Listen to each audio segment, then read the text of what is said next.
Hello，大家好，欢迎回来 Ninety Nine Camper 的频道。今天呢，我们要来做开箱，我们要开箱这个露营灯，Mr. DIY 所售卖的露营灯。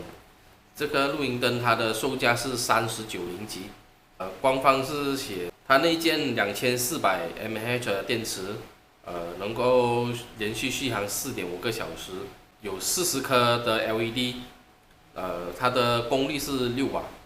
现在我们先来看看它长得什么样，很漂亮吗？它的外表我是觉得蛮漂亮的，我蛮喜欢的这个外表。你可以看到后面有2个插座，一个是 Micro USB 的输入，这是充电用的；这个是 USB 普通 USB， 这个普通 USB 是让我们可以帮我们手机充电用的，它也是一个 Power Bank。类似 Power Bank， 它除了可以照明以外，它还可以帮你的手机或者其他的电子产品充电。上面这个就是它的开关钮，它是旋转式的。现在目前这个是最低亮度，然后你可以慢慢调大它。这个是最亮的亮度，它是360度照明。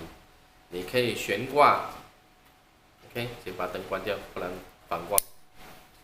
你可以上面这个手柄，你除了可以手提，你还可以把它悬挂在你的帐篷、你的其他地方、树上哪里都可以。然后你底座也是可以把它直接放在桌上照明用。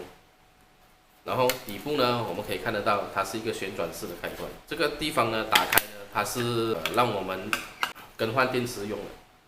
它使用的是2颗18650的电池。这个当然原装的电池，我相信是没有那么的好了。我们也可以自己去购买品质比较好的电池，容量比较大的，那么它就可以帮我们的手机同时充电的情况下，还可以照明很久的时间的。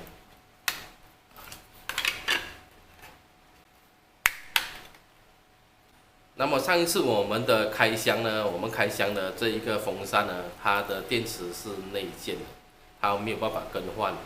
然后这一个灯的设计就比较不错，它可以更换电池，就变成我会觉得比较实用了。然后官方宣称一次充满电，它可以续航4.5个小时。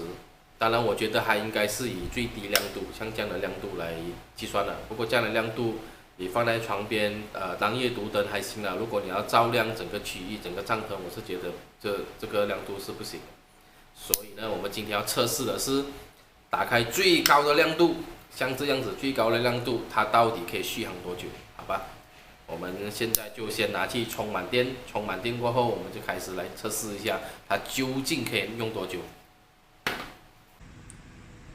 充电中呢，它是闪着红灯的，它会一直不断的闪烁。当它的指示灯已经停止闪烁后，就代表说它的电流已经充满电了。好了，充完电过后，我们先把这个门开掉，这样子看起来就更漂亮、更亮。现在呢是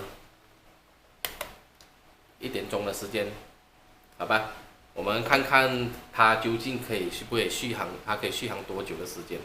先从1点钟开始，我们现在来测试看看它的 Power Bank 是不是可以真的充电。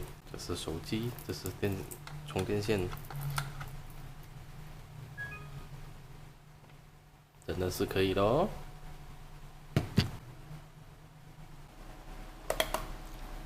现在呢已经是测试了30分钟了，现在已经续航1个小时了。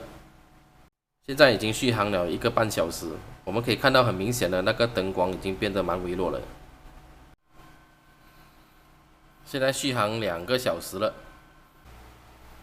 OK， 我们已经测试了2个小时的时间，它虽然是还在亮着，但是它的灯光已经非常的暗了，看得出吧？非常的暗，基本上也是失去了照明的实用性了。所以它大概的续航时间呢，我觉得是在1个小时半里面它还是亮的。超过过后，它就开始变暗，就不大理想。所以还是建议大家呢，可以上网去购买续航力比较强的、比较大的容量比较大的电池，然后来更换，然后会比较实用操作性。现在我们来讲讲它的优点吧。它的优点呢，就是第一，它外观蛮漂亮；第二就是它能够充电，它能够给手机和其他的电子设备充电，这是它的优势。以及它的电池可以更换，你除了可以额外购买比较好的电池以外，你还可以额外再添购更多的电池来更换。不过我觉得你换了比较好的电池过后，已经很足够你一天的使用量了，不需要再额外添购电池了。然后缺点嘛，缺点就是都说是露营灯了，既然是露营灯，那么它应该要有防水功能嘛。可是呢，我从说明书上看到的是，它并没有注明它可以防水，而且它的开关按钮也在上面。如果是下雨的话，我觉得水会进去会损坏，所以然后我拆开底下来看的时候，底下也没有防水的那个塑胶圈也是没有，所以它这个灯是不能防水的，不能防水的露营灯。露营方面，我们一定会遇到下雨的嘛，对不对？所以这也是它的缺点之一啦。然后好处就是它是用 micro USB 充电，随便路上捡都可以捡到了 micro USB cable 的比较 popular 的。然后如果讲照明的方面呢，它的亮度我会比较推荐这一种，人家所说的巴萨马兰灯啊，也是要用 micro USB 充电的。这种呢会比那个还要来得亮，你直接挂在上面会更加亮。这个是往旁边扩出去照亮，它往旁边扩出去照亮，而这种灯呢是像我们家里灯一样，你挂在上面往下照。如果是用这种呢，我觉得会更好用，而且它也是一样是充电。但是它缺点也是不能够更换电池，开一个2、3个小时不是问题的。这个充满电的话呢，这一个灯呢就需要更换电池，可能才可以续航这么久吧。好了，我们今天的分享就到这里，谢谢大家。